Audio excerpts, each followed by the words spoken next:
Yang menarik adalah pada saat suatu negara yang dikenal sebagai King of Demokrasi, Amerika ini kan King of Demokrasi yang sampai bisa dibilang Amerika ya agamanya demokrasi nih. Iya. Bisa terjadi bentrokan seperti itu.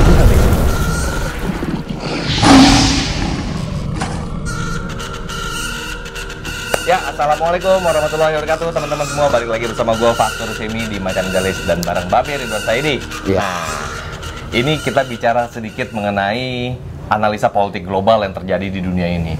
Salah satu contohnya misalnya Amerika. Teman-teman semua kemarin mungkin udah pada lihat ya video yang viral mengenai George Floyd itu ya. George Floyd itu yang akhirnya mati di tangan polisi. Iya. Nah, itu bergulir itu kan, bergulir informasinya.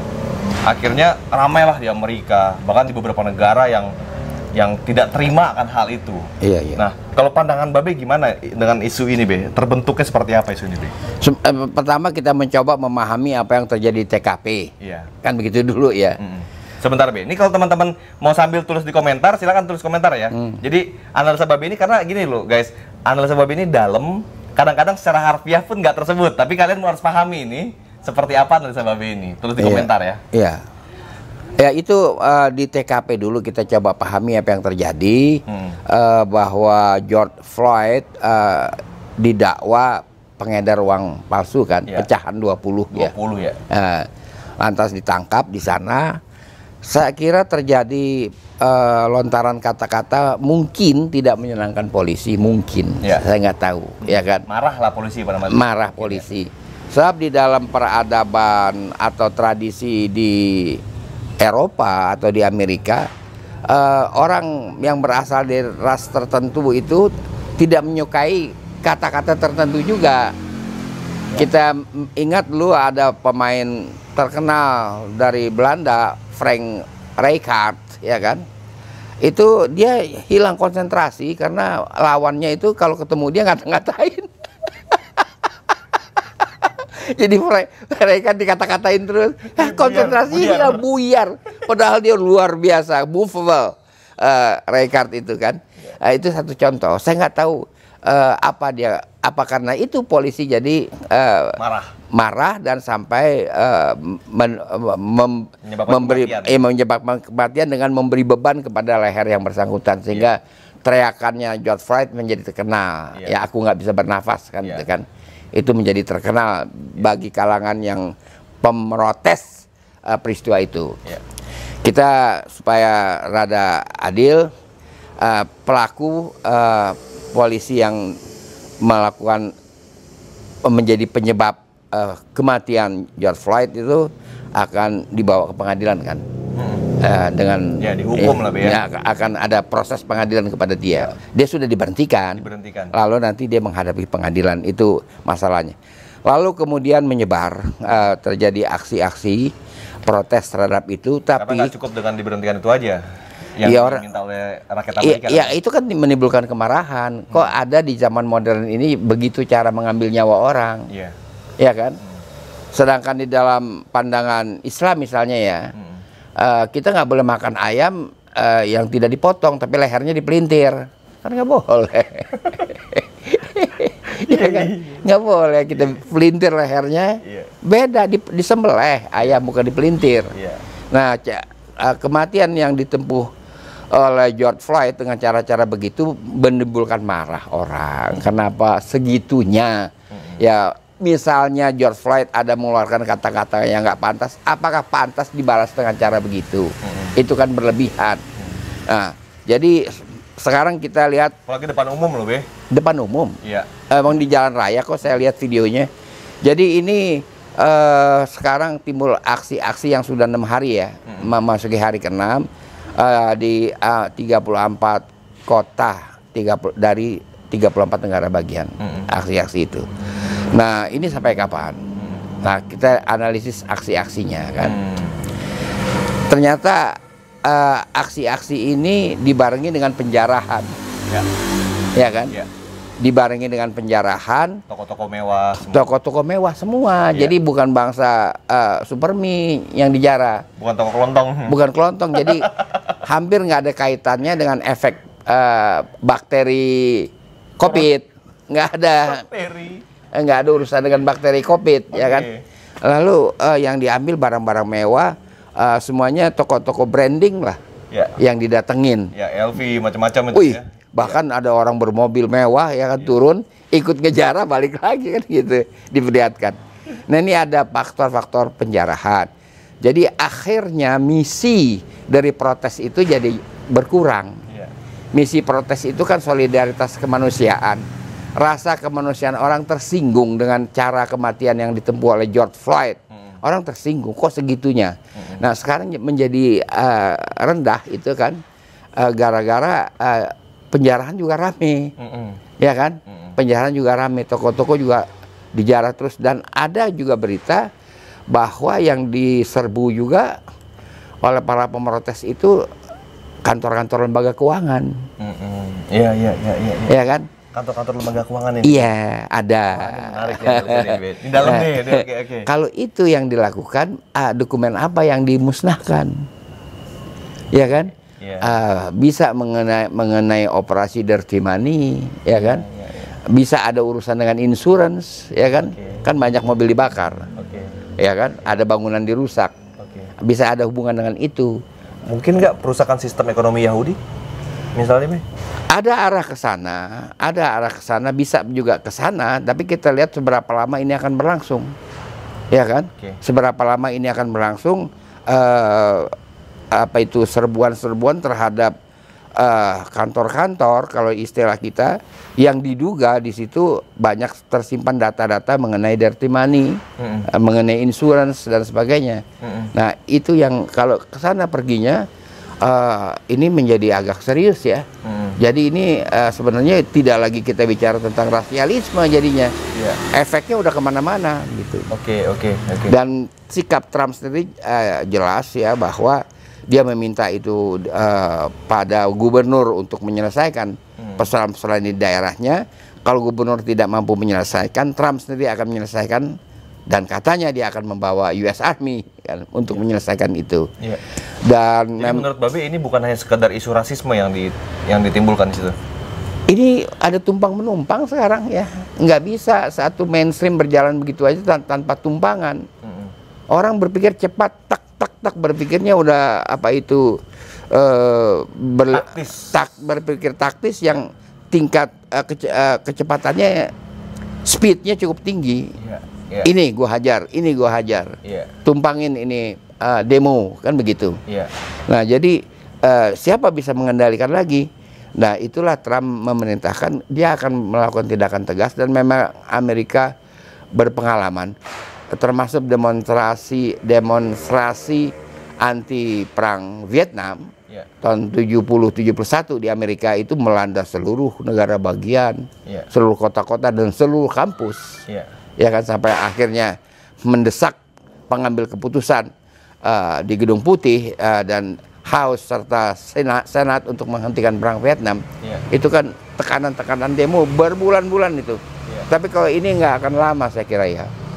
Karena kita lihat tokoh-tokoh kulit hitam nggak ada yang bicara.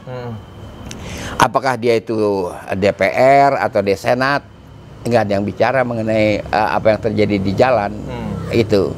Jadi itu akan segera dihentikan karena Amerika harus segera berkonsentrasi dengan Laut Cina Selatan. Laut Cina Selatan? Iya. Karena kalau kita lihat Laut Cina Selatan itu, aduh, udah banyak orang yang berhitung ini memang sebulan lagi, kalau sekarang tanggal 3 ya kan, sebulan lagi itu akan terjadi. Jadi dia punya home base itu nggak boleh ada gangguan, dia harus selesaikan ini pendemo, ya kan. Tapi mungkin nggak Be, ini salah satu teori langkah intelijen Cina untuk membuyarkan konsentrasinya Trump. Iya, kejauhan dia kalau main ke Amerika. Karena kan Cina sekarang udah terang-terangan nih Be, dia juga memperkuat defense-nya di Laut Cina Selatan.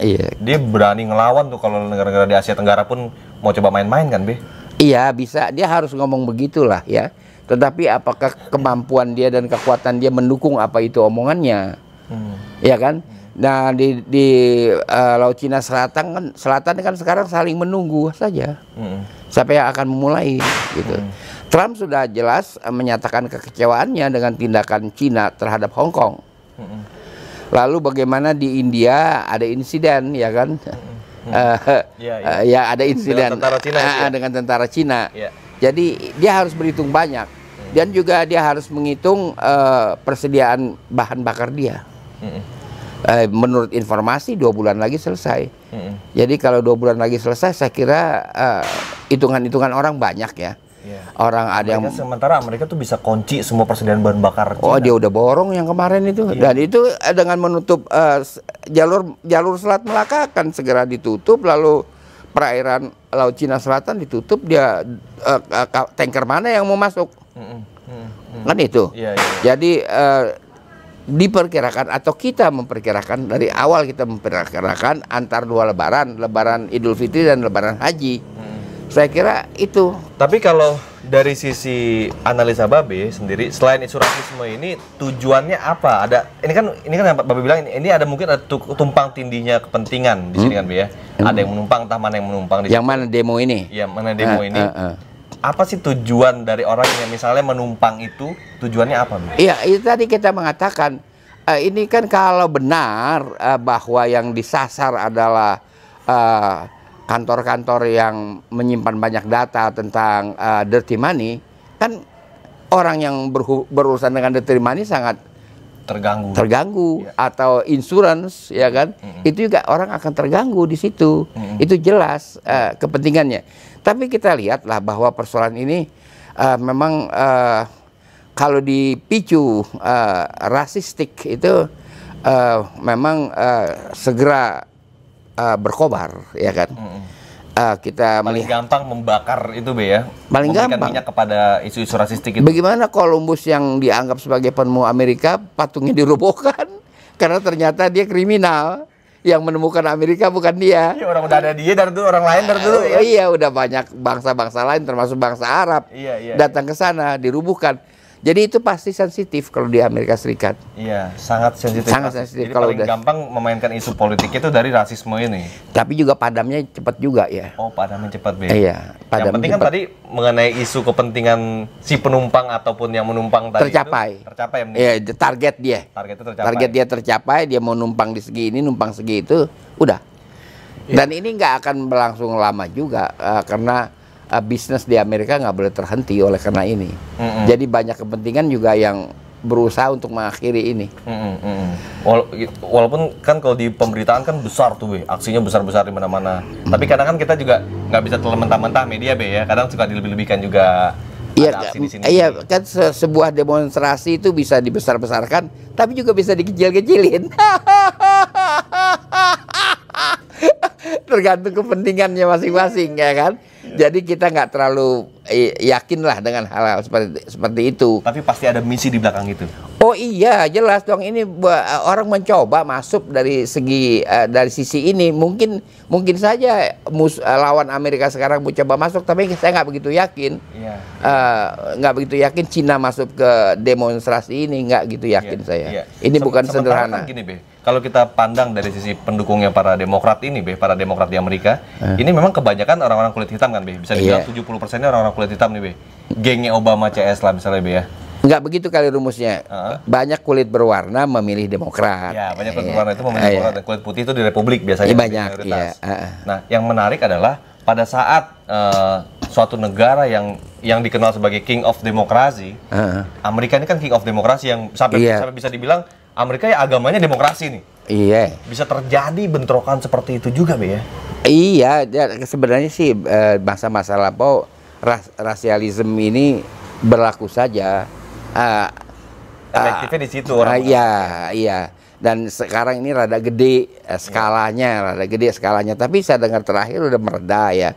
Setelah New York tadi malam, ya kan sudah agak mereda. Gitu. Ya, karena udah pernah dicoba juga di Amerika, isu agama juga nggak begitu besar ya. Enggak. Isu rasis ini lebih main di Amerika itu. Nah, teman-teman semua, bagaimana pandangan kalian mengenai analisanya Babe ini? Jadi memang banyak ya.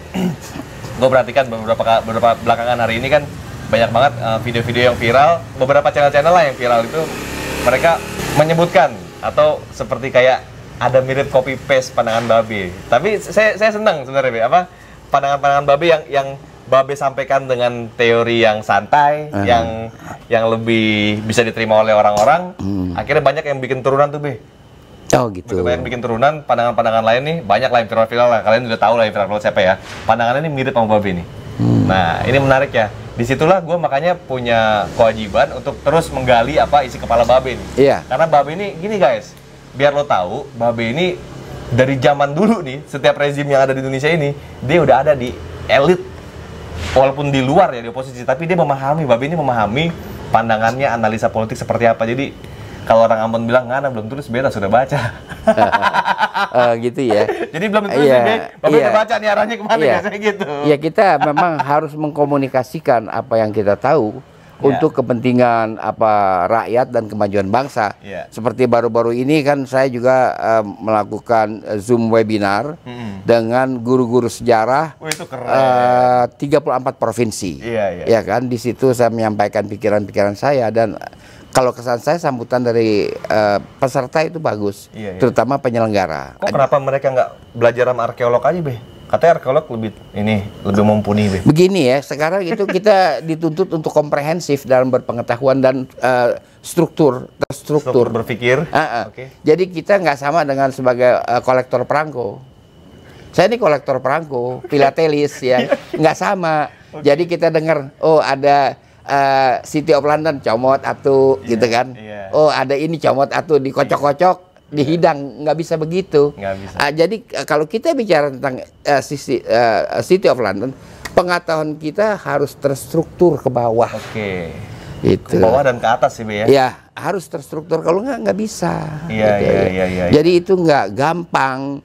Ya asal kita sebut City of London terus kita dianggap mengerti, nggak juga lah. Kita harus ke bawah mengoreknya dan ke samping, bukan ke atas, ke samping. Inilah menariknya Babe, walaupun banyak juga nggak sedikit orang-orang yang masih aja menghujat channel ini Macan Idealis, katakan kenapa Babe mulu gini nih. Karena guys, lo kalau kenal Babe guys, dalam pemikirannya dalam banget, dan gue punya kewajiban sebagai anak muda harus terus menularkan dan menggali isi kepalanya beliau ini. Dan ya saya juga respect dengan Pasko, dia ulet ya kan. Sore hari ini tuh 4 video konten kita buat, bukannya 1, karena dia rumahnya jauh. Saya selalu paling sedikit 2, ya kan, kadang-kadang pernah 5 ya. Kuat beliau guys, kuat, beneran serius Bapak ini. Ya guys, tulis komentar kalian di bawah. Bila ini bermanfaat, like dan sebarkan aja video ini, sebarkan ke seluruh sosial media kalian. Subscribe channelnya jangan lupa, biar lo terus update di channel Macan Idealis. Assalamualaikum warahmatullahi wabarakatuh. Salam.